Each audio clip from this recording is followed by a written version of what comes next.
ધોરણ 9 મેથ્સમાં chapter number 1 સંખ્યા પદ્ધતિ. આજે આ ચેપ્ટરને આપણે પૂરું કરવાના છીએ. ઓકે, તૈયાર બધા? તો હવે આજના લેક્ચરમાં આપણે સંખ્યા રેખાવાળા 2 દાખલા કરવાના છે અને પછી ડાયરેક્ટ એક નવો ટોપિક છે કે જે બહુ નાનો છે તે બી કરવાના છે. બરાબર? તો સ્વાધ્યાય 1.4 એમાં એક દાખલો બાકી છે કે જેમાં સંખ્યા રેખા પર તમારે એક અસમય સંખ્યાને રજૂ કરવાની છે, દર્શાવવાની છે. બરાબર? અને એક દાખલો હું તમને મારા તરફથી કરાવીશ, એટલે ટોટલ આપણે 2 સંખ્યા રેખાવાળા દાખલા કરીશું. તો ચાલો શરૂઆત કરીએ છીએ. વર્ગમૂળમાં 3.5 ને સંખ્યા રેખા પર દર્શાવો. ચાલો, સંખ્યા રેખા પર દર્શાવવાના દાખલામાં આપણે આગળ 3 દાખલા કરેલા હતા. અને કયા 3 દાખલા હતા? વર્ગમૂળ 2, વર્ગમૂળ 3 અને વર્ગમૂળ 5. આપણે આ 3 દાખલા કરેલા હતા. બરાબર છે? ચાલો હવે જોજો, વર્ગમૂળ 2, વર્ગમૂળ 3 અને વર્ગમૂળ 5 આપણે આજે 3 દાખલા કરેલા એને જે રીતે કરેલા એવી રીતે આ નથી કરવાનું. આની રીત અલગ છે. વર્ગમૂળની અંદર દશાંશ સંખ્યા છે. કેવી સંખ્યા છે? દશાંશ. જ્યારે પણ વર્ગમૂળમાં દશાંશ સંખ્યા આવે ત્યારે સંખ્યા રેખા પર કેવી રીતના દર્શાવાય તે આપણે સમજવાના છે. આ દાખલો તમારી ચોપડીનો જ છે, પરંતુ તમારી ચોપડીમાં કોઈ ઉદાહરણના દાખલા તરીકે કે સ્વાધ્યાયના દાખલા તરીકે નથી. એક સમજૂતી તરીકે તમને આ રકમ તમારી ચોપડીમાં આપેલી છે. આ જ રકમ બેઠી વર્ગમૂળ 3.5. હવે પહેલું સ્ટેપ તમને ખબર જ છે ભાઈ, કે સંખ્યા રેખા દોરી દેવાની. સાચી વાત? તો સૌથી પહેલું સ્ટેપ સંખ્યા રેખા દોરવાની છે, તો એને હું દોરું છું. તો આ દોરી દીધી આપણે સંખ્યા રેખા. ફૂટપટ્ટીની મદદથી સંખ્યા રેખા દોરવાની. જ્યારે તમે સંખ્યા રેખા તમારી નોટમાં દોરો છો ત્યારે ધ્યાન એટલું રાખવાનું કે નોટની જે લીટી હોય તે જ લીટી પર સંખ્યા રેખા દોરવાની. સમજી ગયા? નોટની લીટીથી ઉપર નીચે સંખ્યા રેખા નહીં થવા દેતા. કાળજી રાખીને દોરવાનું છે. બરાબર છે? અને અત્યારે અહીંયા ખાલી જોવાનું છે ભાઈ, દોરવાનું કામ તમને કહીશ ત્યારે દોરજો. સંખ્યા રેખા દોરાઈ ગયા પછી બંને છેડે આપણે શું આપી દેવાના છે? એરો, તીર આપી દેવાના છે. હવે દર વખતની જેમ સંખ્યા રેખા પર અહીંયા સ્ટાર્ટિંગમાં આપણે એક બિંદુ તો લેવાનું જ છે. તો ચાલો બિંદુ લઈએ છીએ. તો અહીંયા મેં એક બિંદુ લેમ છું, થોડીક જગ્યા છોડીને. કેટલી એમ નહીં પૂછવાનું, થોડીક, આશરે થોડીક જગ્યા છોડી દેવાની. તો આટલી જગ્યા છોડીને મેં એક બિંદુ મૂકું છું. આ બિંદુને આપણે આગળ ઓ નામ આપતા હતા, પરંતુ અહીંયા ઓ નામ નથી આપવાનું. અહીંયા નામ આપવાનું છે એ. Okay, clear? હવે વર્ગમૂળમાં કેટલા છે? 3.5. વર્ગમૂળ 2, વર્ગમૂળ 3 ને વર્ગમૂળ 5 આવા દાખલામાં આપણે પહેલા ટુકડા કરતા. અહીંયા કોઈ ટુકડા બી નથી કરવાના. વર્ગમૂળમાં 3.5 છે, તો તમારે ફૂટપટ્ટી લેવાની. આ જે સ્કેલ છે તેનો 0 ને બિંદુ એ પર, આ 0 દેખાતો છે ને બધાને? બિંદુ એ પર સ્કેલનો 0. અને હવે 3.5 સેન્ટીમીટર છોડીને નેક્સ્ટ બિંદુ. કેટલા સેન્ટીમીટર? 3.5. દેખાય તમને? 3.5 દેખાયા? તો આ 3.5 દર્શાવતું બિંદુ. ઓકે, ક્લિયર છે? હવે આ 3.5 માં એક ઉમેરો તો કેટલા થાય? 4.5 થાય. તો આ 4.5 વાળું બી બિંદુ અહીંયા દર્શાવવાનું છે. 4.5 વાળું દેખાયું? આ 3.5 ને આ 4.5. માની લો કે અહીંયા રકમમાં 3.5 ની જગ્યાએ તમને આપેલો હતો 5.8. તો અમે અહીંયા બિંદુ કેટલા અંતરે લેતે? બિંદુ એ થી કેટલા અંતરે? 5.8. 5.8 સેન્ટીમીટર અંતરે પહેલું બિંદુ અને એના પછીનું બિંદુ 6.8. સમજી ગયા ને? 5.8 માં એક ઉમેરવાના એટલે 6.8. તમને અહીંયા કહેવામાં આવશે 7.2. તો પહેલું બિંદુ એ થી 7.2 સેન્ટીમીટરે અને એના પછીનું 8.2. વાતમાં મત પટી છે ને મયંક?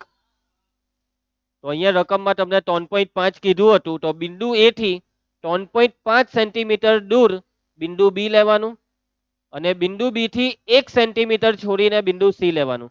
આ બી થી સી સુધીનું માપ 1 સેન્ટીમીટર છે. કેટલા સેન્ટીમીટર છે? 1. આ 1 સેન્ટીમીટર છે અને આ એ બી છે 3.5. સમજ પડી જશે વાતમાં? તમારા મનમાં સવાલ થતો હશે કે સર આ બિંદુ એ સંખ્યા રેખા પર શું દર્શાવે છે, બિંદુ બી શું દર્શાવે છે? એ સવાલનો જવાબ છેલ્લે. ઓકે, દ્રષ્ટિ આટલે સુધી કઈ તકલીફ?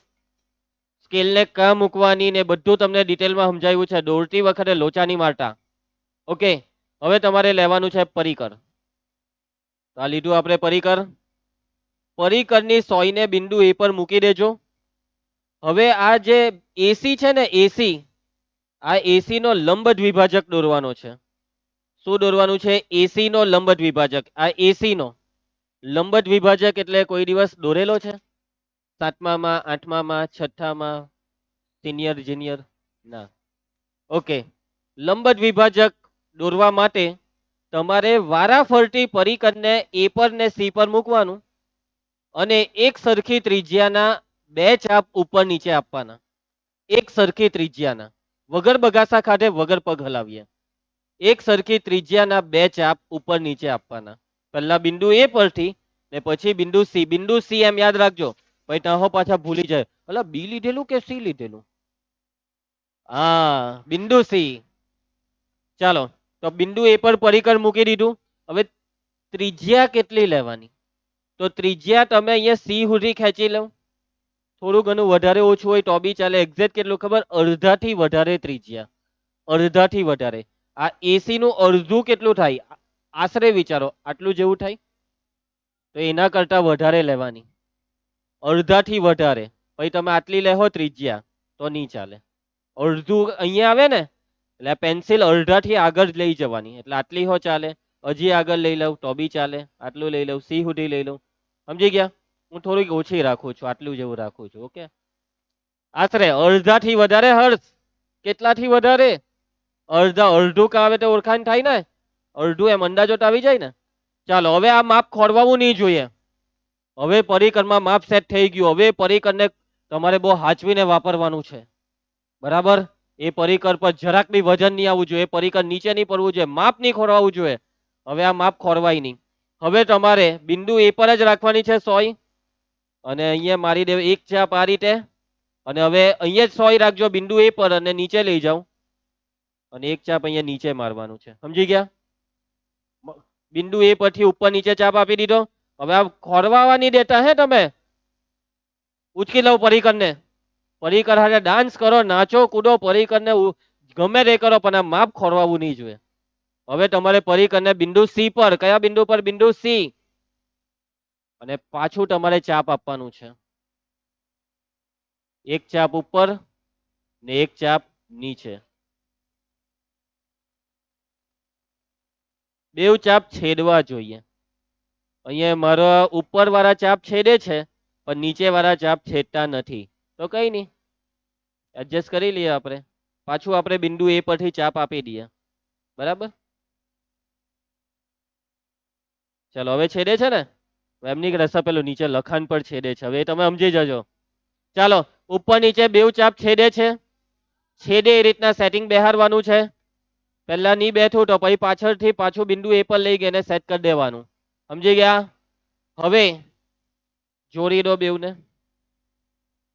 હવે આ બેવને જ જોડી દો. આ બેવ ચાપના છેદ બિંદુને જોડી દો. ઓકે, જોડી દીધું. તો હવે તમને અહીંયા વચ્ચોવચ્ચ એક બિંદુ મળશે, અને આ છે મધ્ય બિંદુ. અને એમ નામ આપી દઈએ. વચ્ચોવચ્ચ બિંદુ મળ્યું, એને એમ નામ આપી દીધું. હવે પાછું પરિકર લેવો. તમારે પરિકરને હવે મૂકવાનું છે બિંદુ એમ પર. કા મૂકવાનું છે? બિંદુ એમ પર. બિંદુ એમ એ આ એસી ની એક્ઝેક્ટ વચ્ચોવચ્ચ છે. હવે તમારે પેન્સિલને લઈ જવાની છે બિંદુ સી પર, કાંટો બિંદુ એ પર. બે માંથી એક બિંદુ પર લઈ જાઓ. કેમ? કેમ કે બિંદુ એમ વચ્ચોવચ્ચ છે. તમે સી પર લઈ જાઓ કે એ પર લઈ જાઓ, બધું હરખું જ થશે. તો આ બિંદુ સી પર મેં પેન્સિલ લઈ લીધી છે, અને હવે તમારે આ રીતના અર્ધ વર્તુળ દોરવાનું છે. આ અર્ધ વર્તુળ એ બિંદુ એ અને સી બે ઉપર આવવું જોઈએ. આ અર્ધ વર્તુળ બિંદુ એ અને સી બે ઉપર આવવું જોઈએ. જો બિંદુ સી પર આવ્યું પણ બિંદુ એ પર આવ્યું નહીં, આવ્યું, એનો મતલબ કે થોડુંક આપણે દોરતી વખતે થોડુંક આગળ પાછળ થઈ ગયું છે. બિંદુ સી પર આવ્યું પણ બિંદુ એ પર નહીં આવ્યું, તો હવે તમારે બેહારવું પડે પાટિયું. પાટિયું બેહારો, પણ બિંદુ એ ને સી બે ઉપર લાવજો. એટલે તમારે શું કરવાનું ખબર? પહેલા જરાક ચેક કરી લેવાનું. જો મેં પહેલા એમ પર મૂક્યું, આ પેન્સિલ સી પર છે ને? સી પર. હવે જરાક ચેક કરી લઉં ને, એ પર આવતી છે પેન્સિલ? ના, જરાક. તો જરાક અહીંયા ખસેરો, એમ આ સાઈડ ખસેરો, પાટિયું બેહારો. હવે આ પેન્સિલ ને જરાક આગળ લઈ લેમ. હવે જોજો બિંદુ એ પર પેન્સિલ બેહાડી દીધી, હવે જરાક ચેક કરી લઈએ. સી પર બેઠી, ઓ બેહી ગયું. જરાક રહી ગયેલું છે, જરાક આ સાઈડ ખહેરીને પાટિયું બેહાડી દેવાનું. સમજ પડતી છે? મને લાગે હવે બેહી જ જશે. હવે હું ચાપ આપું છું. હા જો એમ સમજી ગયા. બેવ બિંદુ પર તમારે આ અર્ધ વર્તુળ બેહવું જોઈએ. અને આ જે ટપકા બિંદુ દોરીએ ને, બિંદુ ચાંદલા નથી દોરવાના, બિંદુ જીના દેખાય એટલા જ. સમજી ગયા? મોટા મોટા ચાંદલા નથી પાડવાના. બરાબર છે મોહિત? ચાલો આટલે સુધી ક્લિયર. હવે કોણ માપક લેવાનું છે આપણે? શું લેવાનું છે? કોણ માપક. આર્યું કોણ માપક. હવે આ કોણ માપક ને બિંદુ બી માંથી લંબ દોરવાનો છે. લંબ 90 નો કિરણ, 90 અંશના ખૂણે કિરણ, બિંદુ બી માંથી સંખ્યા રેખા ને લંબ કિરણ. તો આ દેખાય કે તમને? એને બિંદુ બી પર લઈ જવાનું આ રીતના. ઘણાને કોણ માપક વાપરતા જ નહીં આવડતું હોય. તો આ લઈ ગયા, સેટ કરી દીધું. હવે 90 દેખાય, 90 તો આ બિંદુ આપી દેવું. આપી દીધું, મેં બિંદુ આપી દીધું છે. હવે શું કરવાનું? બિંદુ બી માંથી આ જે ટપકું માર્યું ને તેમાંથી કિરણ પસાર કરી દેવું. શું પસાર કરો? કિરણ. તો આ બિંદુ બી અને આ ટપકામાંથી આ કિરણ પસાર કરી દીધું. કિરણ એટલે ઉપર તીર આપવાનું. હવે આ જે કિરણ છે તે આ અર્ધ વર્તુળને જો અહીંયા છેદે છે. છેદે છે તો આ છેદ બિંદુને નામ આપી દઉં એ બી સી. તો હવે નામ આપી દઉં એના પછી ડી. Okay clear? હવે આ જે રેખાખંડ બીડી છે ને, આ રેખાખંડ બીડી એનું માપ આ છે વર્ગમૂળ 3.5. આ રેખાખંડ બીડી નું માપ વર્ગમૂળ 3.5. તમારા મનમાં સવાલ થશે કેવી રીતના વર્ગમૂળ 3.5 આવ્યું? તો આ સવાલનો જવાબ તમને આપવામાં નહીં આવશે આજે. કેમ ખબર? કેમ કે આ સવાલનો જવાબ હું આપવા જઈશ તો બધાના મગજની ઉપરથી જશે. જેને પણ આ સવાલનો જવાબ જોઈતો હોય તે પર્સનલી આવીને મને મળે. બાકીના એ સ્વીકારી લેવાનું, જેને ઈચ્છા નહીં હોય તેને, કે હા આ બીડી નું માપ વર્ગમૂળ 3.5. અહીંયા જે લખેલું હોય એ જ આવે, ગેરંટી. હવે લેવાનું પરિકર. પરિકરની સોયને બિંદુ બી પર લઈ જાઓ.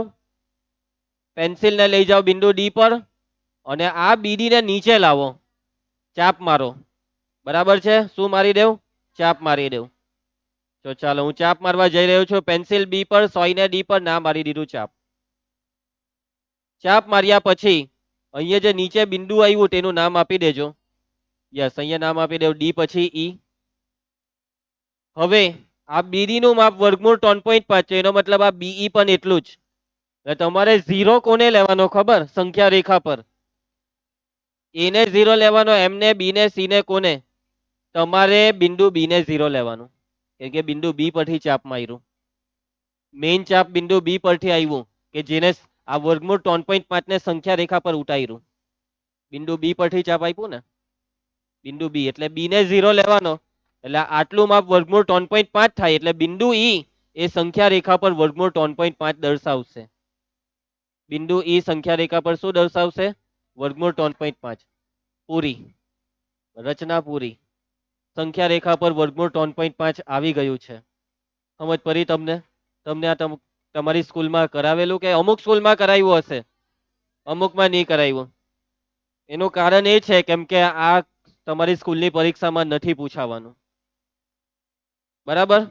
એટલે અમુક સ્કૂલ વાળા તો કરાવશે જ નહીં, અમુક સ્કૂલ વાળા કરાવશે. મારી ફરજ બને એટલે મેં કરાવી દીધું ને મારા હિસાબે તમને સમજ પડી તો હે જ. એક વખત હું પાછું તમને સમજાવી દઉં સ્ટેપ, પછી દોરવાનું ચાલુ કરજો. બધા અહીંયા ધ્યાન આપીને જોઈ લેજો. હવે આને બધાને કરી નાખો. તો જો પહેલા મેં હું દોર્યું? સંખ્યા રેખા દોરી. એ ભાઈ ચાલ ની, એમ નહીં કરવાનું યાર, આવું કેમ કરે તમે? હા ચાલી. પહેલા આપણે દોરવાનું સંખ્યા રેખા, પછી સંખ્યા રેખા પર બિંદુ મૂક્યું, તેનું નામ આપ્યું એ. હવે બીજું બિંદુ બી કેટલા અંતરે? વર્ગમૂળ 3.5 બિંદુ બી. અને એના પછીનું બિંદુ કેટલા? 4.5 સી. એટલે બી થી 1 સેન્ટીમીટર થઈ. અહીંયા 1 આવશે ને અહીંયા આવશે 3.5. આ 3.5 ને વચોવચ નહીં લખતા, જરાક એમથી લખજો, કેમ કે વચ્ચે આ લીટી આવશે તો 3.5 કપાઈ જશે. બરાબર? બિચારો 3.5 ની છાતીમાંથી આર પાર થઈ જશે. ચાલો હવે તમારે પરિકર લેવાનું. લીધું પરિકર? પરિકરને એ પર મૂકવાનું. ને ત્રિજ્યા કેટલી લેવાની? અડધાથી વધારે. અડધાથી વધારે. ઉપરની બિંદુ એ પર મૂકીને ઉપર નીચે ચાપ મારો. એટલું જ માપ રાખજો ને પાછું પરિકરની સોયને બિંદુ સી પર મૂકીને ઉપર નીચે ચાપ મારજો ને આ બેવ ચાપને જોડી દો એટલે તમને અહીંયા વચ્ચે મધ્ય બિંદુ મળે જેનું નામ એમ. હવે પાછું પરિકરને એમ પર મૂકવાનું અને પેન્સિલ બિંદુ એ અને સી બેવ પર સેટ થવી જોઈએ. બેવ પર સેટ નહીં થાય તો આગળ પાછળ જરાક પાટિયું બેહાર દેવાનું. સમજી ગયા? અને પછી બિંદુ એમ પર સોયને મૂકીને એ અને સી બેવ પર આવે એવી રીતના અર્ધ વર્તુળ દોરવાનું. બેવ પર આવવું જોઈએ. બરાબર. એના પછી હવે બિંદુ બી માંથી લંબ કિરણ દોરવાનું ને લંબ કિરણ દોરવાનું છે. તો એના માટે કોણ માપક લેવાનું? કોણ માપકનો આ પોઈન્ટને બિંદુ બી પર મૂકો એટલે અહીંયા તમને 90 અંશ દર્શાવતું એક બિંદુ મળશે અને બિંદુ બી માંથી પેલું દોરી દો કિરણ. અહીંયા નામ આપી દઉં, કયું આવ્યા? ડી નામ આવ્યા. આનું માપ થાય વર્ગમૂળ 3.5. બીડી નું માપ આ જ થાય. ને હવે એ 3.5 ને નીચે ઉતારવાનું. સોયને બી પર, પેન્સિલને ડી પર ને મારી દેવો ચાપ. આ બિંદુ ઈ વર્ગમૂળ 3.5 થશે. આ બિંદુ બી જો 0 હોય તો બિંદુ ઈ વર્ગમૂળ 3.5. સ્ટેપ બધાને મગજમાં બેઠા? ચાલુ કરી દેવું.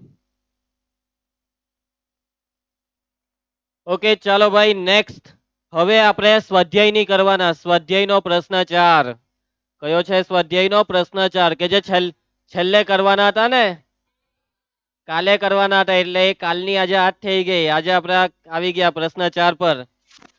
ચાલો વર્ગમૂળમાં 9.3 છે. વર્ગમૂળમાં કેટલા છે? 9.3. તો ચાલો આ પહેલા હું સાધન લઈ લઉં ભાઈ. થઈ ગયા 3 સાધન તૈયાર. સૌથી પહેલા સંખ્યા રેખા દોરવાની છે. ચાલો જોતા રહેજો ભાઈ. હીર જો દોરી દીધી. હું સંખ્યા રેખા દોરી દીધી. બંને છેડે તીર દર્શાવવાના હોય ને. આલોક હવે સંખ્યા રેખા પર આપણે એક બિંદુ મૂકવાનું છે થોડીક જગ્યા છોડીને. આ વખતે માપ બહુ મોટું છે હે એકદમ જરાક જ જગ્યા છોડતો છું હું તો. ને આ બિંદુને એ શું નામ આપવાનું? એ. હવે આ સ્કેલને તમારે અહીંયા એ પર મૂકવાની, 0 ને. ફૂટપટ્ટીનો 0 મોહિત બિંદુ એ પર. અને હવે બિંદુ બી કાં લેવાનો? 9.3 સેન્ટીમીટરે. 9.3. હવે આ મારામાં 9.3 એટલે અહીંયા કશે જેવું આવશે. તો આ બિંદુ બી લઈ લીધું. 9.3 ને કેટલાય? 9.3 ને એના પછી બિંદુ સી કાં લેવાનો? 10.3. તો 10.3 અહીંયા કશે જેવું આવશે. સમજી ગયા? બિંદુ બી ને સી માં વિકાસ સમજ પડી ને? બિંદુ બી ને સી કાં લીધું તે? એ અને બી વચ્ચેનું માપ છે 9.3 અને બી અને સી વચ્ચેનું માપ છે 1. Okay clear? એના પછી હવે ઉપર નીચે ચાપ આપવાના છે. કયા બે બિંદુમાંથી? એ અને સી માંથી. તો આ બિંદુ એ પર પરિકરની સોય મૂકી અને કેટલું માપ લેવાનું? ત્રિજ્યા કેટલી લેવાની? અડધાથી વધારે. અડધું એટલે અહીંયા કશે આવશે એટલે આનાથી વધારે. અમારું પરિકર સી સુધી જાય હો નહીં. બેહી ગયો આખું. બિંદુ સી સુધી તો જાય બી નહીં. અડધાથી વધારે એટલે હું આટલું રાખું છું હવે આપણી કેપેસિટી પ્રમાણે. હવે એક ચાપ ઉપર. હીર બેટા એક ચાપ ઉપર ને એક ચાપ નીચે. ઉપર નીચે એક એક ચાપ આપી દેવાના. એટલો જ માપ. હવે અહીંયાથી છેડતા નહીં. આ પેન્સિલ સાઈડથી પરિકરને ઉચકી લીધું.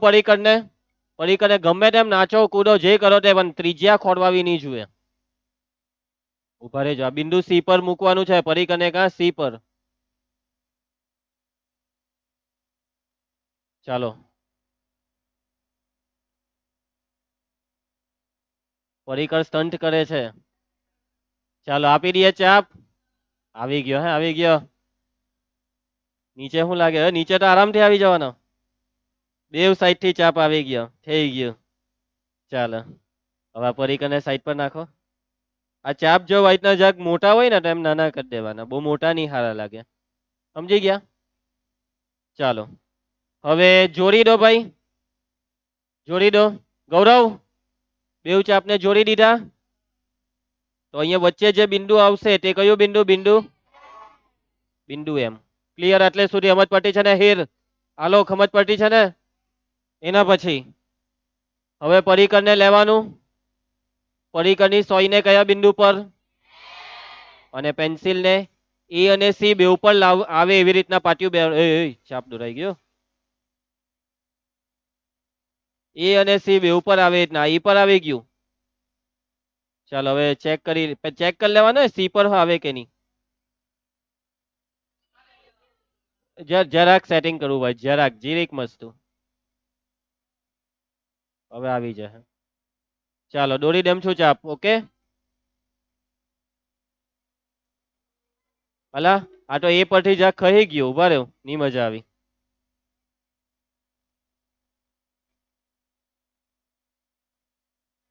હવે તો આવી જ જાય. એ ચાપટ નહીં લાગ્યું આ તો. અહીંયાથી પકડવી પડે પેન્સિલ તો ચાપ દોરાય. અહીંયાથી પકડે તો નહીં દોરાય. જો હવે દોરાય. અડાડી દો એમ થઈ ગયો. સમજ પડી ગઈ ને. હવે કોણ માપક્યું લેવાનું, થોડુંક મોટું કરવું હોય તો મોટું કરી દેવાનું.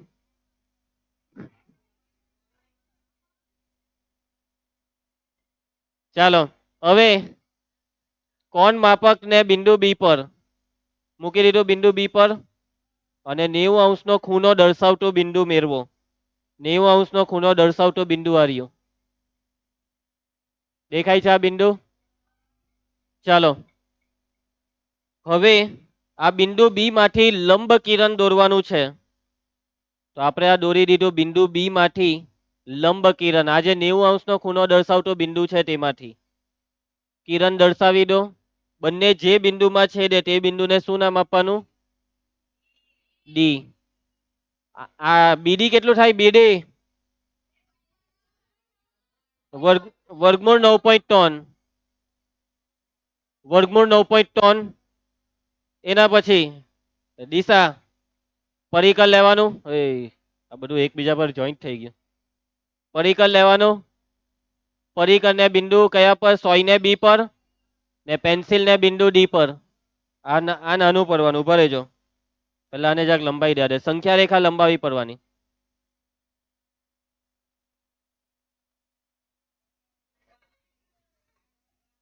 ચાલો ટેકનોલોજી હા ચાલો ચાલો એ સમજ લોજિયા. બિંદુ બી પર મૂકી દીધી સોયને, પેન્સિલ ને ડી પર અને હવે આપણે આપવાનો છે ચાપ. આપી દીધો ચાપ.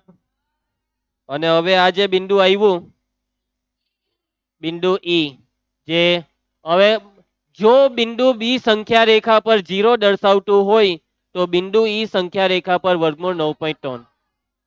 સમજ પડી ગઈ બધાને? ચાલો 5 જ મિનિટ આપું છું, ફટાફટ પટાઈ દેજો દોરવાનું કામ. 5 જ મિનિટ, 5 ઓનલી 5. 5 મિનિટમાં પટાવે ને ભાઈ. આમાં જગ્યાઓ વધારે જોઈએ હે. જો મારી રચના રકમમાં ઘૂસી ગઈ. જો ટેકનોલોજી વાપરેલી ને આપણે એડજસ્ટ કરી દીધું. આગળ વધીએ છીએ. મૂકી દેવા હવે તમારું બધાનું કામકાજ. ઘરે ગઈને પ્રેક્ટિસ કરી લેજો. ગઈકાલની ઝેરોક્સમાં છેલ્લા કેટલા 2 દાખલા આપેલા ને એ કરી નાખજો. હવે સંખ્યા રેખા વાળા કેટલા દાખલા હતા? 2. આવતીકાલે તમારી કયા વિષયની એક્ઝામ છે? વિજ્ઞાન. કયું ચેપ્ટર? પહેલો બીજો. કેટલા માર્ક્સની? ટાઈમ 9 થી 11. બરાબર. ચાલો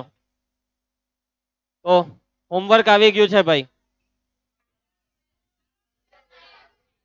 કાલ વાળું બરાબર.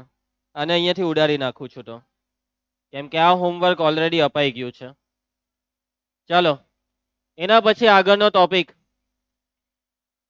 વાસ્તવિક સંખ્યાઓ માટે ઘાતાંકના નિયમો. છેલ્લો ટોપિક આ ચેપ્ટરનો ને ખૂબ નાનો ટોપિક. અત્યારે હું તમને કેટલાક સૂત્ર અને કેટલીક વસ્તુ સમજાવીશ. જેને સમજ પડી ગઈ તેને આ ટોપિક આવડી ગયો. અને આ ટોપિક માંથી તમારી સ્કૂલની પરીક્ષામાં ટૂંકા પ્રશ્ન આવવાના જ છે. કયા પ્રશ્ન? ટૂંકા પ્રશ્ન. 1 માર્ક વાળા. હર્ષો કેટલા માર્ક વાળા? 1 માર્ક વાળા. ચાલો આ કોઈનું ખિસ્સું કાનું છે. અહીંયા ધ્યાન. વાસ્તવિક સંખ્યાઓ માટે ઘાતાંકના નિયમોમાં પહેલો નિયમ, બરાબર ધ્યાન આપજો. પહેલો નિયમ, એની ઘાતમાં એમ ગુણ્યા એની ઘાતમાં એન બરાબર. નિયમ એવું કહે છે કે આ બેની વચ્ચે ગુણાકાર છે. તમને આધાર અને ઘાતને ઓળખતા આવડે અમૃત, બગાસા ખાધા વગર ને પગ હલાવ્યા વગર? તો જે નીચે લખેલું હોય તેને આધાર કહેવાય, જે માથા પર લખેલું હોય તેને ઘાત કહેવાય. આવડે ને બધાને ઓળખતા? આધાર કાં હોય? નીચે, અને માથા પર જે હોય તેને ઘાત કહેવાય. એની ઘાતમાં એમ ગુણ્યા એની ઘાતમાં એન, આ બેવનો ગુણાકાર કરવાનો છે. ધ્યાનથી બેવને જોવું, બેવમાં શું સરખું છે, આધાર કે ઘાત? બેવના આધાર સરખા છે. નિયમ એવું કહે કે આધાર સરખા હોય તો બેવનો ગુણાકાર કરવા માટે ઘાતનો સરવાળો કરવાનો. ગુણાકાર હોય, આધાર સરખા હોય તો ઘાતનો સરવાળો. એટલે આધાર જે હોય તે એ બેઠો અને ઘાતમાં એમ અને એન નો સરવાળો એટલે એમ વત્તા એન. સમજ પડી ગઈ બધાને? એકદમ ઈઝી ને? આધાર સરખા તો ગુણાકારમાં હોય તો ઘાતનો સરવાળો. હવે ભાગાકાર હોય તો એની ઘાતમાં એમ છેદમાં એની ઘાતમાં એન.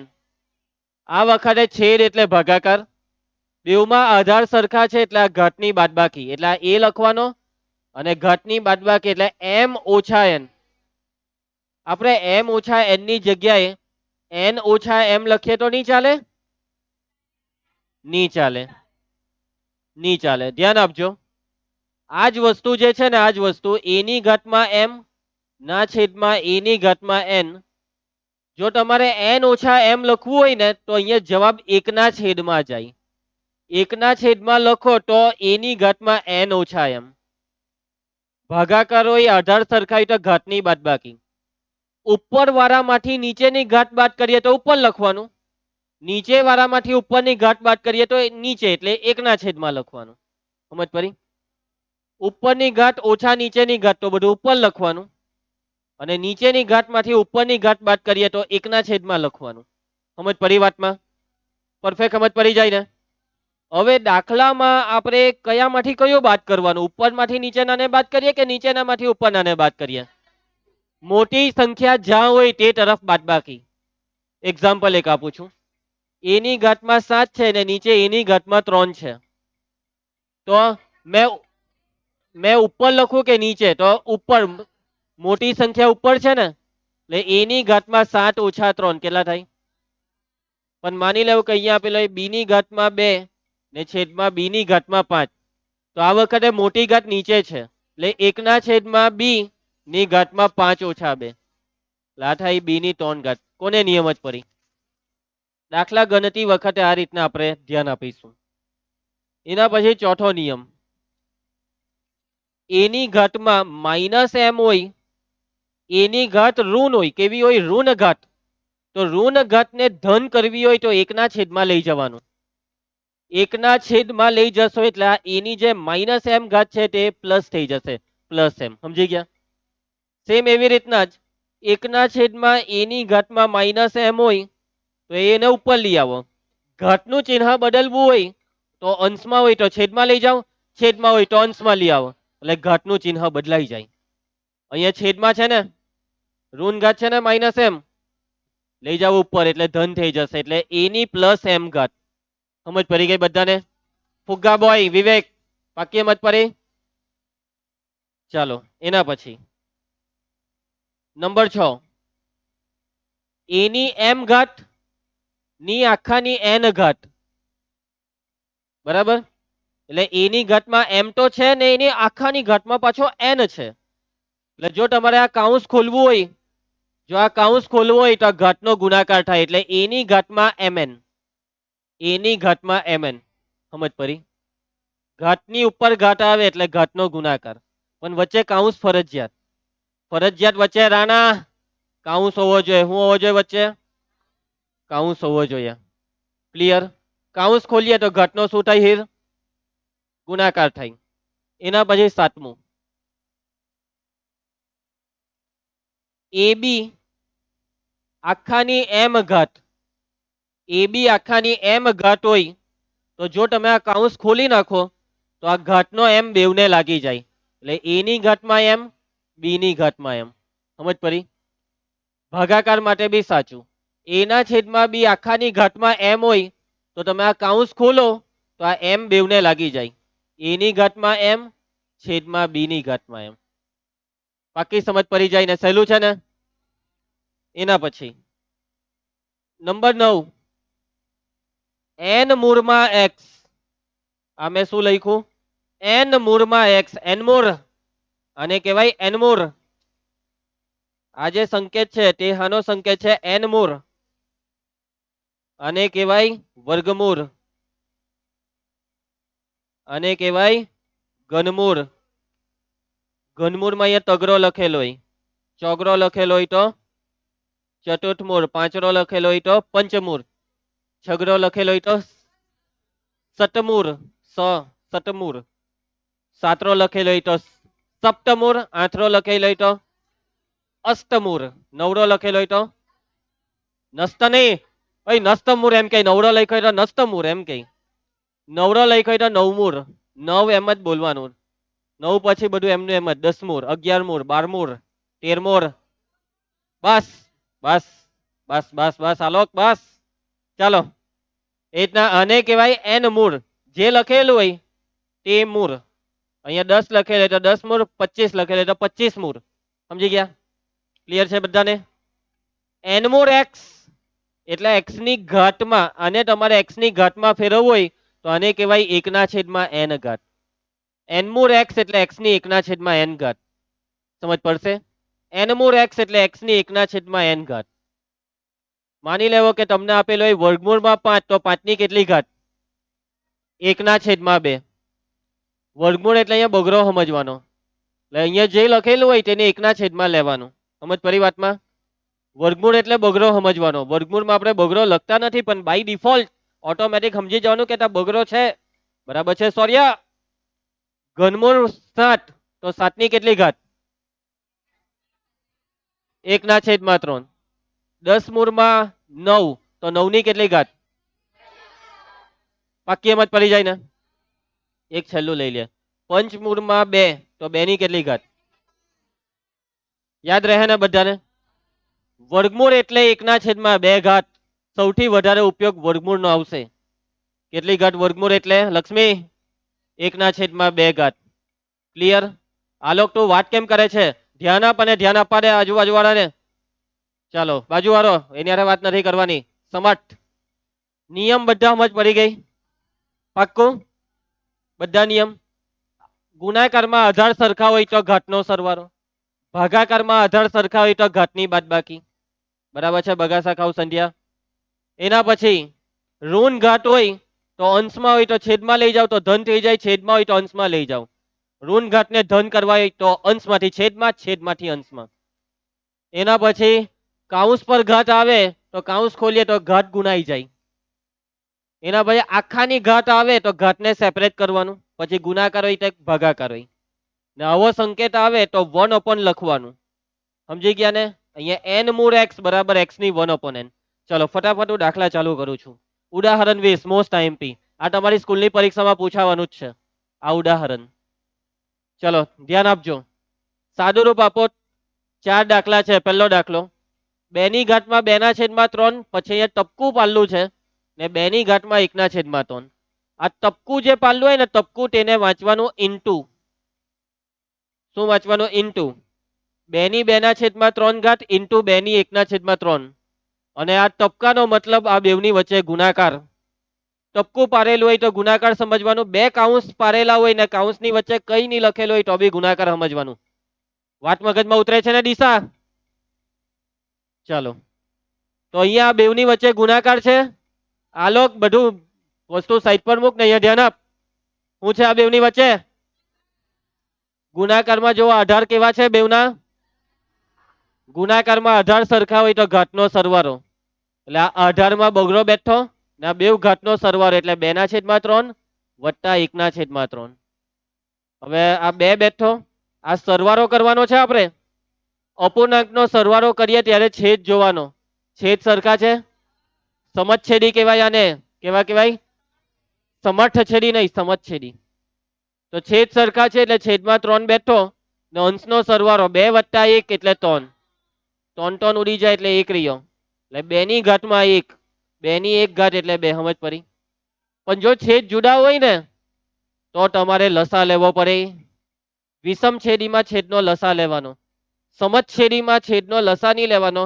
છેદ સરખા હોય તો એ જ છેદ જવાબને આપી દેવાનું ને અંશમાં જે સરવાળો બાદબાકી આવતું હોય તે કરવાનું.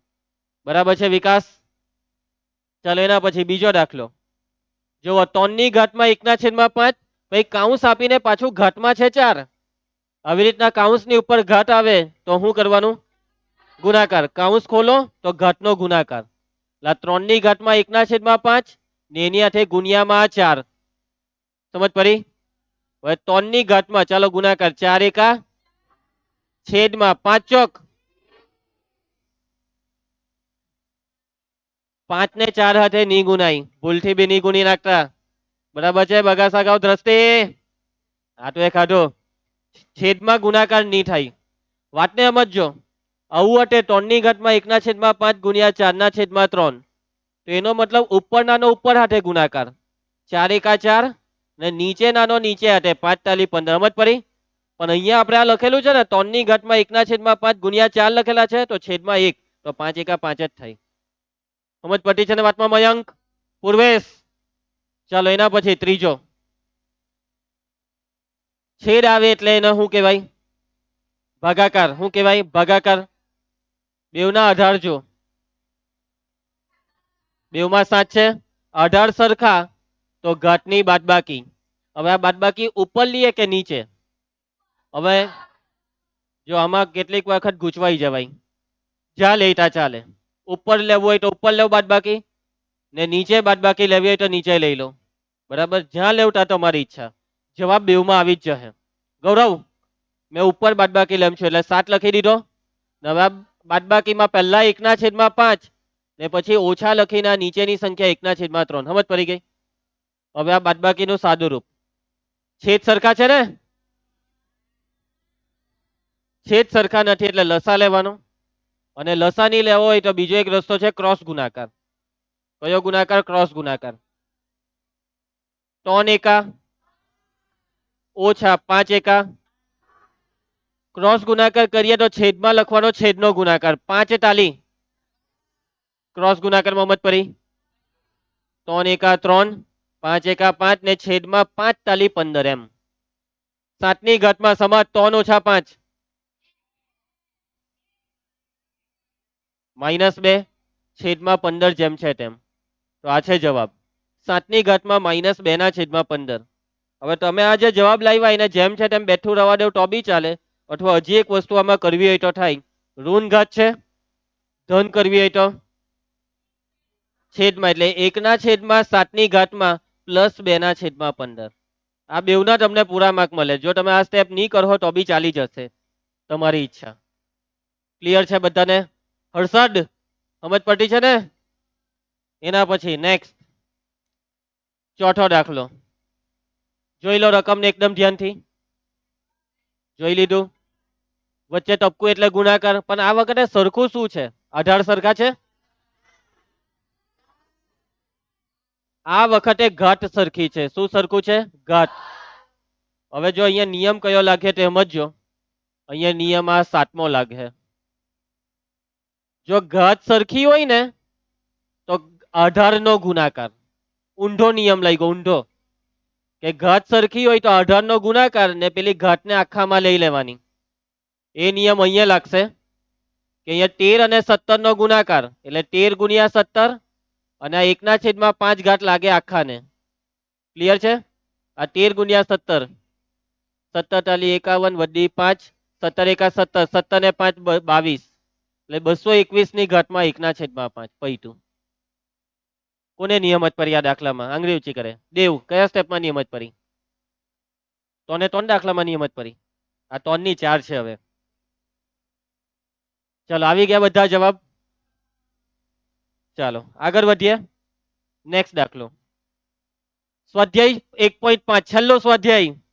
આ ચેપ્ટરનો છેલ્લો સ્વાધ્યાય. નાના નાના દાખલા વાળું સ્વાધ્યાય. અને ઓ ભાઈ ઉભા રહ્યો, અત્યારે જ કાળો કલર માર દે એમ. એ નહીં વાત એ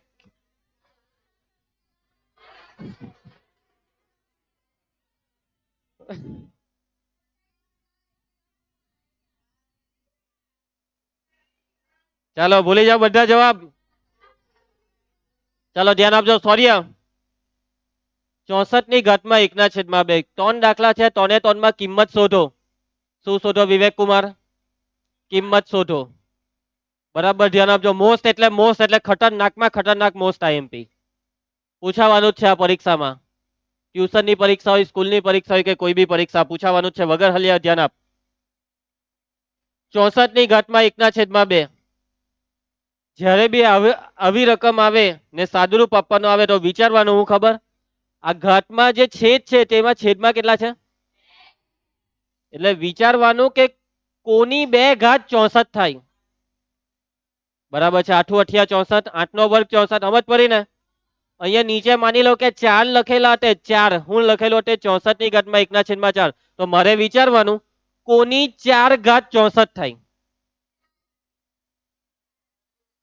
કોઈની નહીં.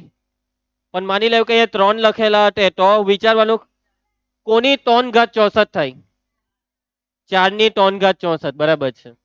અહીંયા મારે વિચારવાનું છે કોનો વર્ગ 64 થાય. 8 એટલે હું અહીંયા 64 ને લખીશ 8 નો વર્ગ. શું લખીશ? 8 નો વર્ગ. ને એની આખાની ઘાતમાં 1/2. કોને આ સ્ટેપમાં નિયમત પડી? તને સમજ પડી ને કે મેં અહીંયા 64 ને 8 નો વર્ગ કેમ લખ્યા? 64 ને લખવો તો 4 નો ઘન બી લખાય, પણ મેં 8 નો વર્ગ જ કેમ લખ્યો? કેમ કે મને 2 ઘાત જોઈએ. કેમ કે અહીંયા 2 છે તો મને અહીંયા 2 જોઈએ જ. I want it. મને જોઈએ જ છે. જે છેદની ઘાત તે જ અહીંયા માથા પર ચડાવાય છે મારે. સમજી ગયા? હવે આ કાઉન્સ ખોલીએ તો ઘાતનો શું થાય? એટલે 2 × 1/2. આ 2 કેન્સલ. 8 ની 1 ઘાત એટલે 8. સમજ પડી? બગાસા ખાવ છોકરા વ્રજ કન્યાસા. એટલે જો અહીંયા એટલે આપણે એવું પાટિયું બેહાડલું છે અહીંયા કે આ 2 ઉડી જાય. સોરિયા તારે કેવું પડશે હવે. તારે મને કહેવાનું છે કોની 5 ઘાત 32 થાય. કોની કોઈ બોલે નહીં જાહેરમાં, બધા વિચારે કોની 5 ઘાત 32 થાય. કોની 5 ઘાત 32 થાય. જો ની સમજ પડે તો રફ પાનું લેવાનું ને 32 ના અવયવ પાડી દેવાના. પાડી દેવું. જેને બી નિયમત પડે તમારી રફ નોટમાં છેલ્લા પાના પર 32 ના અવયવ પાડી દેવું. 32 નું અવયવીકરણ કરે. 2 થી ચાલુ થાય. બરાબર છે. 2 થી ભાગ ચાલે છે. ચાલ હર્ષદ જલ્દી કર.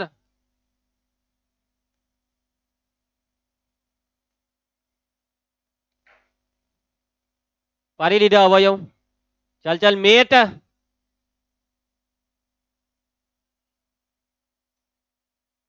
ચાલ હીર અવયવ પાડ જલ્દી. 2 × 8 = 16. 2 × 4 = 8. 2 × 2 = 4. 2 × 1 = 2. કેટલા બગડા? થઈ ગયો જવાબ. સોરિયા હું જવાબ આવ્યો? હું 5. 2 ની 5 ઘાત. 5 બગડા એટલે 2 ની 5 ઘાત. 2 ની 5 ઘાત 32 થાય. 2 ની 5 ઘાત 32 થાય. એટલે એ 2 ની ઘાતમાં 5, આખાની ઘાતમાં 1/5. 18 સરખા ઘાતનો ગુણાકાર. 5 × 1/5. 5 5 કેન્સલ. 2 ની ઘાતમાં 1 એટલે 2. કેટલું સહેલું છે જુઓ. જો દિશા બહુ સહેલું છે. એના પછી લક્ષ્મી. અહીંયા નીચે 3 છે. કોની એવડે કોની 3 ઘાત 125 થાય. 5 નો ઘન 125 ને એની ઘાતમાં 1/3. કાઉન્સ ખોલીએ તો ઘાત ગુણાય. 3 3 કેન્સલ. 5 ની 1 ઘાત એટલે 5. મજા આવતી છે ને મન? ચાલો મનને બહુ મજા આવતી છે તો મન હવે તારે જવાબ આપવાનો છે. બહુ સહેલો સવાલ પૂછવા જઈ રહ્યો છું તને. બહુ એટલે બહુ જ સહેલો. ચાલ અહીંયા છેદમાં કેટલી ઘાત છે? તો તારે વિચારવાનું છે કોની 2 ઘાત 9 થાય. કોની 2 ઘાત 9. કોનો વર્ગ 9? બરાબર બોલો. 3 નો વર્ગ 9. પરફેક્ટ. 3 નો વર્ગ 9. બેહી જા. એટલે 3 નો વર્ગ ને એની ઘાતમાં 3/2. કાઉન્સ ખોલીએ તો ઘાતનો ગુણાકાર એટલે 2 × 3/2. 2 2 ઉડી જાય એટલે આવ્યો 3 નો ઘન ત્રણ નો ઘન, યસ, ત્રણ નો ઘન 27. સમજ પડે છે ને અમૃત? ચાલો અમૃત એમ કહે છે કે હા સર હવે મને સવાલ પૂછો છો. ચાલો અમૃત, કેટલા છે છેદમાં? કોની 5 ઘાત 32 થાય? કોઈ એને જવાબ નહીં કહી. કોની 5 ઘાત 32 થાય? કોની 5 ઘાત 32 થાય? 2 ની 5 ઘાત. કેવી રીતના ખબર પડી? છોકરો હોશિયાર છે, હા, બુદ્ધિ વાપરે છે ખરો. ચાલો 32 એટલે 2 ની 5 ઘાત 32 થાય ને એની આખાની ઘાતમાં 2 ના છેદમાં 5. 18 સરખા એટલે ઘાતનો ગુણાકાર એટલે 5 ગુણ્યા 1 ના છેદમાં 5. એ અહીંયા 2 છે. કેટલા છે? 2. ચાલો ભાઈ સાદુરૂપ 5 5 ઉડી જાય. 2 નો વર્ગ. આવી મજા? ચાલો હવે એના પછી હીર નો વારો. હીર, કોની 4 ઘાત 16 થાય? 2 ની 4 ઘાત 16 એમ કે છે. હર્ષ તારું શું કેવું છે? 4 ની 4 ઘાત 16 એમ કે. ખોટું. 2 ની 4 ઘાત 16 બરાબર છે. બેહી જા ભાઈ. 4 ની 4 ઘાત. 4 ચોક 16 ચોક 64 ચોક 216 નહીં 256. મગજથી કામ કર. વધારે પડતો ઉત્સાહમાં આવી ગયો લાગે. 2 ની 4 ઘાત 16 ને આખાની કેટલી ઘાત? 3 ના છેદમાં 4. 18 સરખા એટલે ઘાતનો ગુણાકાર. 4 ગુણ્યા 3 ના છેદમાં 4. 4 4 ઉડી જાય. 2 નો ઘન. એના પછી પૂર્વેશ. અહીંયા ધ્યાન. એ નહીં, ખોટો જવાબ નહીં કે એવી રીતના. કોઈને બી ખોટો જવાબ નથી કહેવાનો. નીચે કેટલા લખેલા છે? તારે વિચારવાનું છે કોની 3 ઘાત 125 થાય? કોનો ઘન 125? ના ના, ખોટું નહીં બોલવાનું. કોનો ઘન 125 થાય? બરાબર બોલો. 5 નો ઘન 25. પૂર્વેશ નું સાચું, બાકી બધાનું ખોટું. 5 નો ઘન 125 એટલે 5 નો ઘન ને આખાની કેટલી ઘાત? -1 ના છેદમાં 3. રાણા, કાઉન્સ ખોલવાનો છે એટલે 5 ની ઘાતમાં 3 ગુણ્યા -1 ના છેદમાં 3. આ 3 3 ઉડી જાય એટલે 5 ની કેટલી ઘાત? ઋણ ઘાત ને ધન કરો ને. 5 ની -1 ઘાત ને ધન કરવી હોય તો 1 ના છેદમાં 5 ની 1 ઘાત એટલે 1 ના છેદમાં 5. આવી ગયા બધા જવાબ? કોને નથી સમજ પડતી? મોસ્ટ આઈએમપી છે, આ પૂછાવાનું જ છે. ચાલો આ ચેપ્ટર નો છેલ્લો પ્રશ્ન ફટાફટ પટાઈ દઈએ એને. ચાલો ભાઈ, અહીંયા વચ્ચે તપકું એટલે ગુણાકાર. 18 સરખા ઘાતનો સરવાળો. 18 માં 2 ઘાતમાં 2 ના છેદમાં 3 વત્તા 1 ના છેદમાં 5. ચાલો ભાઈ 5 દો ધીમે. 3 એકા ધીમે ધીમે ધીમે. 3 પચમ 2 ની ઘાતમાં 10 ને 3 છેદમાં. એના પછી બે જ દાખલા કેમેરામાં આવી જાઓ. 1 ના છેદમાં 3 નો ઘન આખાની 7 ઘાત. કાઉન્સ આવ્યો. એ અમૃત, કાઉન્સ આવ્યો. શું આવ્યો? કાઉન્સ. એટલે આપણે કાઉન્સ ને ખોલીશું દેવા. ચાલો ધ્યાન આપજો. હા હા, બરાબર બોલો મયંક, વેરી ગુડ. આ 7 બેવને લાગી જાય. 1 ની ઘાતમાં 7 છેદમાં 3 નો ઘન ની ઘાતમાં 7. કોને નિયમત પડી? આ મન નિયમત પડી. ફરી 1 ની 7 ઘાત. એક જ. 1 ની ગમે તેટલી ઘાત હોય 1 થાય. નીચે હવે આ કાઉન્સ ખોલી એટલે પાછો ગુણાકાર 47. પૈતું આ નીચે છે ને, નીચે 3 ની 21 એને ઉપર લઈ જવું હોય તો તમારી ઈચ્છા. તો એને લખાય 3 ની -21. નથી લઈ જવું, ચાલે, રહેવા દો. ચાલો ભાઈ, અહીંયા છેદ આવ્યો એટલે ભાગાકાર. બેવમાં 18 સરખા છે. 18 સરખા હોય તો ઘાતની બાદબાકી. ઉપર તરફ બાદબાકી લે એટલે ઉપર પહેલા 1 ના છેદમાં 2 ને પછી આ 1 ના છેદમાં 4. છેદનો લસા લેવાનો. 2 નો ને 4 નો લસા. ક્રોસ ક્રોસ ગુણાકાર. ક્રોસ ગુણાકાર બી ચાલે પણ અહીંયા લસા ઈઝી પડશે. કેમ કે 2 અને 4 માં કોમન છે 2 એટલે લસા ઈઝી પડે. લસા આવે 4. હવે અહીંયા 2 ને કેટલાય ગુણ્યા તો 4 આવે તો 2 દુ 4 ને અહીંયા 4 એકા 4. હવે ઉપર ગુનો ઉપર. 2 એકા 2 ઓછા 1 એકા 1 એટલે 11 ની ઘાતમાં 2 માંથી 1 જાય તો 1 ને આ છેદમાં 4. સોરી, આ નિયમ જ પડી. એના પછી દ્રષ્ટિ જો આમાં શું થશે? ની ના નથી પાડવાની, જવાબ આપવાનો છે. હું હરખું છે? શું સરખું છે? ઘાત સરખી છે તો હું કે નિયમ હું કે હું કરવાનું? બરાબર છે. 7 ગુણ્યા 8 આખાની ઘાતમાં 1/2. 7 અઠામ ની ઘાતમાં 1/2. ના ના ના, અહીં ઉભા રહે. આ જો અહીંયા જવાબ જો 3 ની -21 આપેલો છે ને, આ લખે તો બી પૂરા માર્ક, પેલું લખે તો બી પૂરા માર્ક. અને આ તમારું છેલ્લું લેસન કેટલા? 15 ને બીજા 34. ચાલો, આજે કઈ તારીખ છે? આજે કઈ તારીખ? 5. 5/7/25. સબમિશન ક્યારે છે આનું? ગુરુવારે. અહીંયા ધ્યાન. ગુરુવારે કઈ તારીખ? જલ્દી મને કઈ. ગુરુવારે 10 તારીખ પાક્કો? 10/7/25 ને ગુરુવાર. ગુરુવારે બધાએ ફરજિયાત લેસન બતાવવાનું છે. સમજ પડી ગઈ બધાને? ચાલો, આજે જે બી બનાવ્યું તેમાં કોઈને કઈ તકલીફ? ઓકે, હવે આવતીકાલથી આપણે નવું ચેપ્ટર. નવા ચેપ્ટરમાં મને કે તમારી સ્કૂલ વાળાએ બીજું ચાલુ કર્યું કે પાંચમું? બધામાં બીજું? તો આપણે બી બીજું ચાલુ કરી દેવું.